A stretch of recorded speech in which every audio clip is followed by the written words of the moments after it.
Hello student, I am doctor Anu Banshiwal और आज के ऑनलाइन लेक्चर का हमारा टॉपिक है होमोजीनियस लीनियर डिफरेंशियल इक्वेशन, जिसे हम कोचीज़ लीनियर इक्वेशन भी कहते हैं। और ये जो टॉपिक है अर्लियर जो हम ऑनलाइन लेक्चर पढ़ चुके हैं, linear differential equation with constant coefficient, उसी का एक पार्ट है। और इसमें हम डील करेंगे कि होमोजेनियस लीनियर डिफरेंशियल इक्वेशंस को किस तरीके से हम सॉल्व करते हैं, कौन से मेथड से उनका जनरल सॉल्यूशन निकाला जाता है। तो सबसे पहले हम देखते हैं कि होमोजेनियस लीनियर डिफरेंशियल इक्वेशन का प्रारूप जो है, मतलब उसकी जनरल फॉर्म हमारे पास में किस तरीके की होती है। तो यहाँ पर हम एक अवकल समीकरण दे रखी है, एक्स की power n d n y d x n plus a one x n minus one d n minus one y upon d x n minus one and so on equals to q. अब ये एक homogeneous linear differential equation है। Linear इसलिए है क्योंकि यहाँ पर जो भी हमारे पास में जो डेरिवेटिव है उसका जो डिग्री है वो हमारे पास में 1 है। सेकंड, यहाँ पर किसी भी डिपेंडेंट वेरिएबल और डेरिवेटिव का मल्टीप्लिकेशन नहीं है। साथ में यहाँ पर x की पावर n जो है, इसकी x की जो पावर है n और d जो ऑपरेटर लग रहा है उसकी पावर n जो है वो क्या है, सेम है। तो इस तरीके की जो इक्वेशन है वो हमारे पास में क्या कहलाती है, होमोजीनियस लीनियर डिफरेंशियल इक्वेशन कहलाती है, जहाँ पर ऑपरेटर पर जो भी हमारे पास में ऑर्डर है और जो x की पावर है अगर वो दोनों सेम है तो इस तरीके की इक्वेशन हमारे पास में क्या कहलाती है, समघात रेखीय अवकल समीकरण कहलाती है। जहाँ पर ये a1 a2 an आपके पास में कांस्टेंट है, q जो है कोई x का फलन है।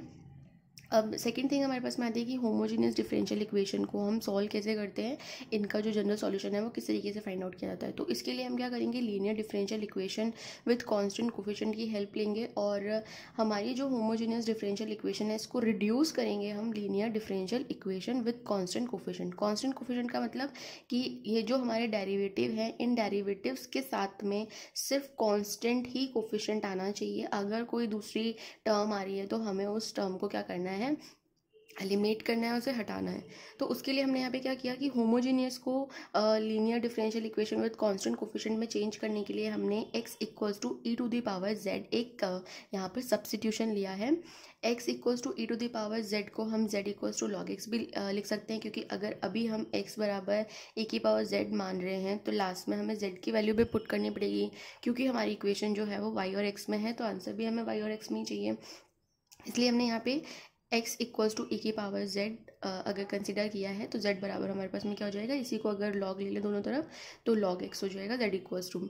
अब यहाँ पर आता है सेकंड थिंग कि x को तो हमने z में कन्वर्ट कर दिया, लेकिन जो ये dy बाई डी एक्स है इसे भी हमें कन्वर्ट करना होगा। तो यहाँ पर हमने माना है कि x dy by D x जो है उसको हम लिख सकते हैं dy। अब ये dy कैसे आया उसको हम यहाँ पर समझेंगे थोड़ा सा। dy बाई डी एक्स को हम ब्रेक कर सकते हैं dy बाई डी जेड और dz बाई डी एक्स, क्योंकि अब जो y है वो किसका फंक्शन हो गया, z का, और z जो है वो किसका फंक्शन है हमारे पास में, x का। तो dy by d Z into D z by D x की वैल्यू हम यहाँ से निकाल सकते हैं 1/x, और ये जो d बाई डी जेड है ये हमारे पास में क्या हो जाएगा, d हो जाएगा। तो d और ये y, तो ये डी वाई हो गया और 1/x जो था वो x इधर आ जाएगा, तो x dy by D x बराबर हो जाएगा कैपिटल डी वाई के। इसी तरीके से x square d two y upon d x square जो है वो डी माइनस 1y हो जाएगा एंड सो ऑन। इस तरीके से इसकी जितनी भी पावर्स आएंगी उन्हें हम डील कर सकते हैं इस तरीके से। नेक्स्ट थिंग हमारे पास में आती है, अगर हम होमोजीनियस को कांस्टेंट कोफिशिएंट इक्वेशन में चेंज कर दें उसके बाद में उनका CF और PI भी निकालना पड़ेगा।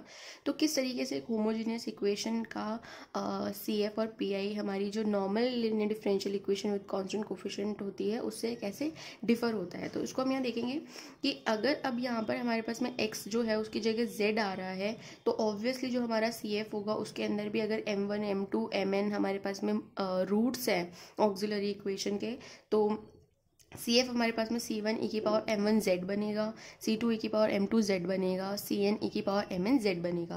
अब क्योंकि हमें आंसर x में चाहिए तो हम यहाँ पे क्या करेंगे, e की पावर z जो हमने माना था x वो यहाँ पर रिप्लेस कर देंगे, तो e की पावर m1 z जो है वो हो जाएगा x की पावर m1, x की पावर m2, x की पावर mn। इस तरीके से तो हमारा जो फर्स्ट CF निकलेगा वो तो z की फॉर्म में निकलेगा, लेकिन उसे हमें कन्वर्ट करना है x की फॉर्म में।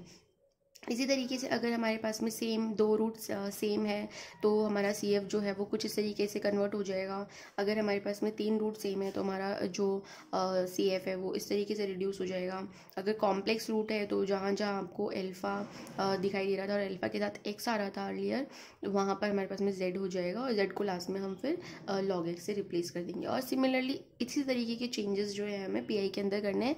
हमें सिर्फ इतना ध्यान रखना है कि जो answer linear differential with constant coefficient में x में आ रहा था वो होमोजीनियस के अंदर z में आएगा, और उसके बाद में हमें z को रिप्लेस करना है x से इस सब्स्टिट्यूशन के थ्रू।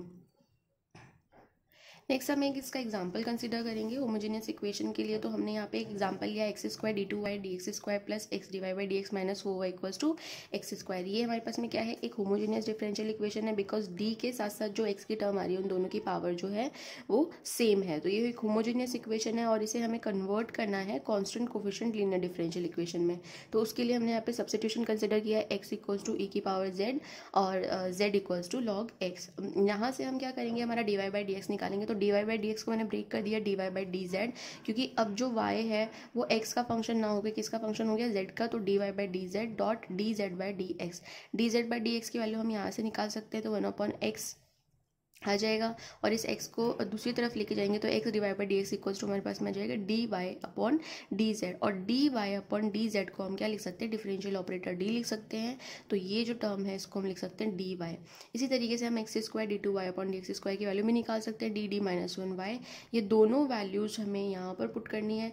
तो ये वैल्यूज़ यहाँ पुट करने के बाद में हमारी जो इक्वेशन है वो रिड्यूस हो जाएगी D square minus 4y equals to ई की पावर 2z। एक्स स्क्वायर जो है उसकी जगह हम क्या पुट करेंगे, ई की पावर 2z। इसका ऑक्सिलरी इक्वेशन निकालेंगे तो यहाँ पर m की वैल्यू हमारे पास में प्लस माइनस 2 आ जाएगी और इससे हमारा CF जो है वो बन जाएगा C1 e की पावर 2z, क्योंकि ये सारी इक्वेशन अब z में चेंज हो चुकी है। तो C1 e की power 2z plus C2 e की पावर माइनस 2z। अब हमें क्या करना है, हमारा आंसर चूँकि x में चाहिए तो जहाँ जहाँ आपको z दिखाई दे रहा है वहाँ वहाँ हमें क्या पुट करना है, लॉग एक्स पुट करना है। तो यहाँ पर e की पावर 2z की जगह क्या बन जाएगा, एक्स स्क्वायर बन जाएगा। e की पावर माइनस 2z की जगह बन जाएगा एक्स की पावर माइनस 2। अब हम यहाँ पे पी निकालेंगे इस टर्म के लिए। तो e की power 2z upon D square minus 4।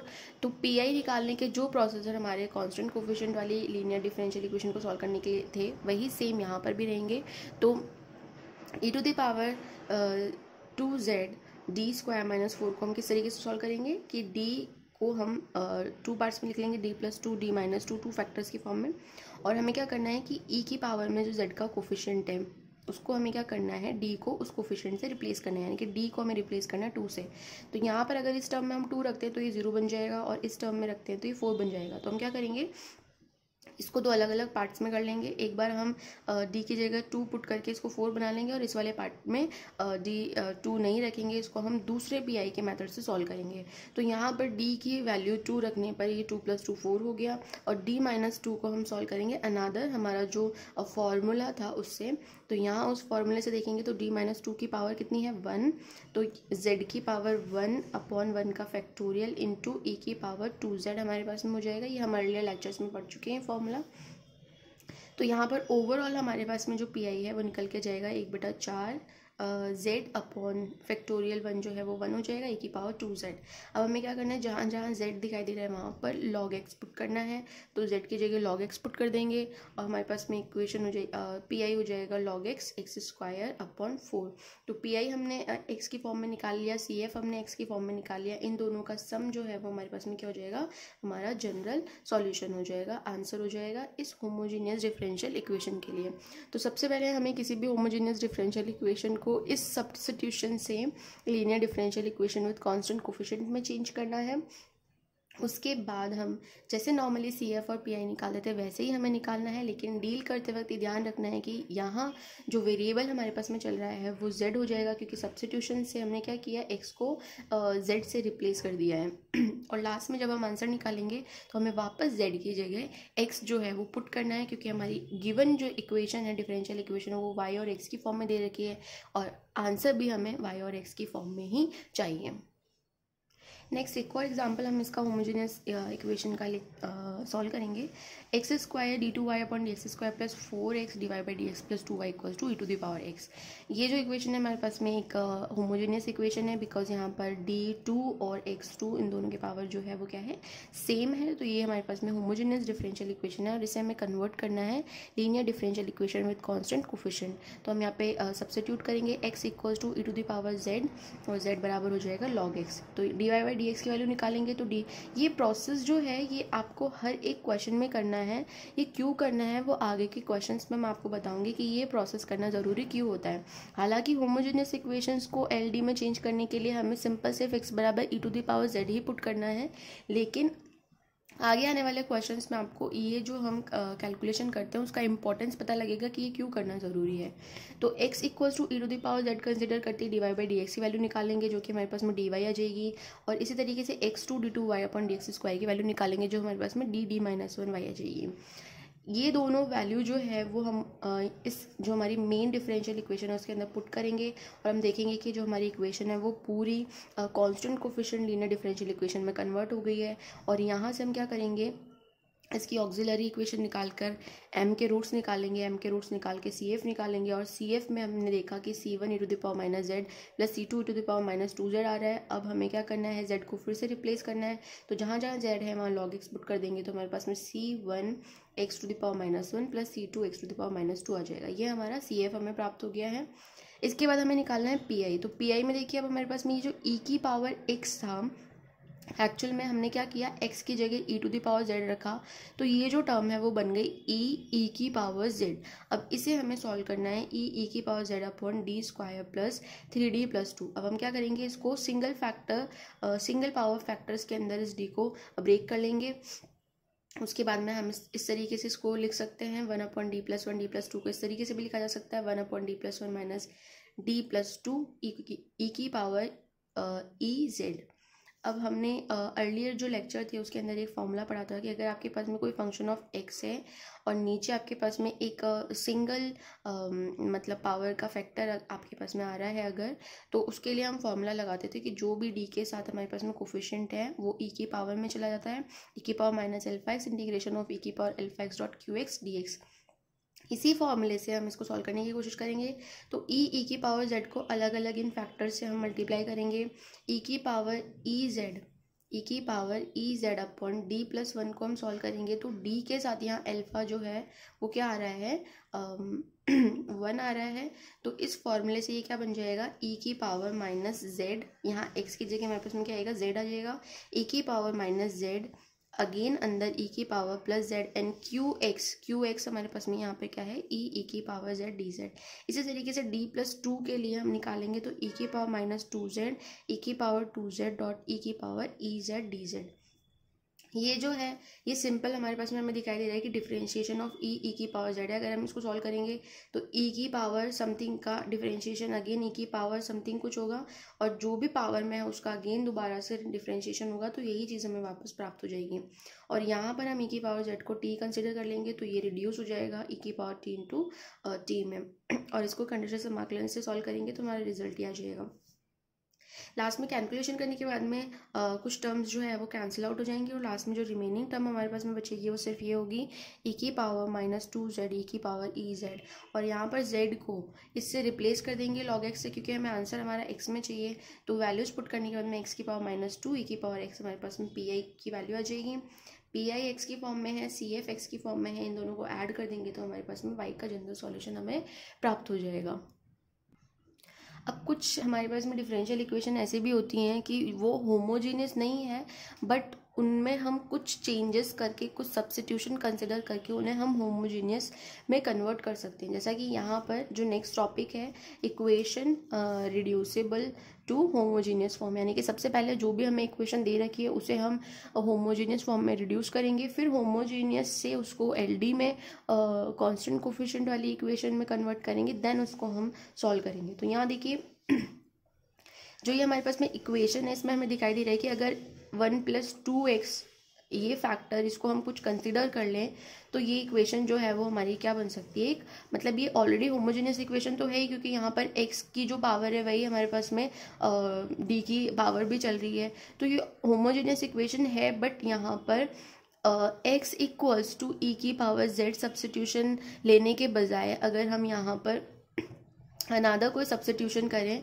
तो उसको कैसे डील करते हैं, तो यहाँ पर हमने देखा कि ये 1+2x जो है वो रिपीटेटिवली हमारे टर्म्स में आ रहा है, तो हम यहाँ पे क्या करेंगे, x equals to E to the power z ना मानकर हम मानेंगे 1+2x equals to E to the power z। ये तो हमें मानना ही है e to the power z, लेकिन जो x था वो हमारा चेंज हो गया है 1+2x से, तो 1+2x इक्वल्स टू हमने यहाँ पे ई टू द पावर z माना है और z बराबर हमारे पास में हो जाएगा log 1+2x। अब यहाँ हम dy बाई डी एक्स की वैल्यू निकालेंगे तो देखेंगे कि जब हमारा x की जगह कुछ और टर्म आती है तो किस तरीके से हमारा d जो फैक्टर है वो चेंज होता है। तो dy by D x equals to हमारे पास में dy by d z dot d z by D x हो गया, और d z by D x की वैल्यू हम यहाँ से निकालेंगे तो log के अंदर कोई भी टर्म है तो उसका मतलब 1/1+2x इसका डिफरेंशिएशन हो गया, और जब 2x का डिफरेंशिएशन करेंगे तो हमारे पास में एक्स्ट्रा 2 आएगा। और यही हमारे पास में क्या है, एक ट्विस्ट है कि जब हम कंसिडरेशन करते हैं, सब्स्टिट्यूशन करते हैं और उनकी वैल्यू वापस पुट करते हैं तो हमेशा एक सेट पैटर्न नहीं है, ये हमें कैलकुलेट करके देखना चाहिए कि dy by D x actually किस टर्म से जो है वो रिप्लेस हो रहा है। तो यहाँ पर एक 2 टर्म एक्स्ट्रा आने की वजह से ये पूरा जो हमारा इक्वेशन है वो चेंज हो जाएगा। तो यहाँ 1+2x dy by D x को रिप्लेस कर देंगे हम 2dy से, और इसी तरीके से 1+2x का whole square d2y upon d x square को रिप्लेस कर देंगे 2 की पावर 2 d-1y से। ये दोनों वैल्यूज इस इक्वेशन में पुट करने पर हम देखेंगे कि ये जो होमोजेनियस इक्वेशन है वो constant coefficient linear differential equation के अंदर कन्वर्ट हो चुकी है। 8 1+2x स्क्वायर की जगह हम पुट कर देंगे 8 e की पावर ट्वाइस z। इसको सॉल्व करेंगे, ऑक्सिलरी इक्वेशन निकालेंगे तो हमारे पास में रूट आएंगे m इक्वल्स टू 2 यानी कि 2 रूट सेम आ रहे हैं, इसका मतलब CF हमारे पास में क्या हो जाएगा, c1+c2z e की पावर 2z, और e की पावर 2z को अगर हम z की वैल्यू पुट करके देखें तो हमारे पास में कुछ इस तरीके का एक्सप्रेशन बनेगा।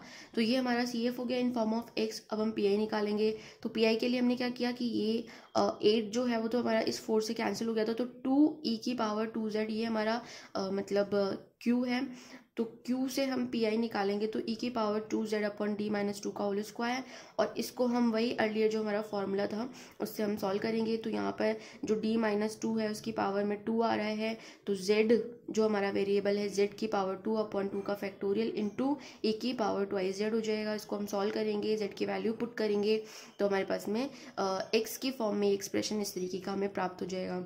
तो CF हमारा x की फॉर्म में हमें प्राप्त हो चुका है, PI हमारा x की फॉर्म में प्राप्त हो चुका है, इन दोनों को ऐड कर देंगे तो इस इक्वेशन के लिए हमारा जनरल सॉल्यूशन हमें मिल जाएगा। तो यहाँ हमने देखा कि ज़रूरी नहीं है कि हम हमेशा x इक्वल्स टू ही e to the power z माने, हमारी जो इक्वेशन की डिमांड है उसके अकॉर्डिंग जो है वो हम हमारा सब्स्टिट्यूशन करेंगे, but e to the power z आएगा ही उसके अंदर। और भी इसके एग्जाम्पल्स है वो आप सॉल्व करके देखिए। अगर उनमें किसी तरीके की आपको प्रॉब्लम आती है क्वेश्चंस में, एग्जाम्पल में, तो आप कमेंट बॉक्स में पोस्ट कर सकते हैं। Thank you.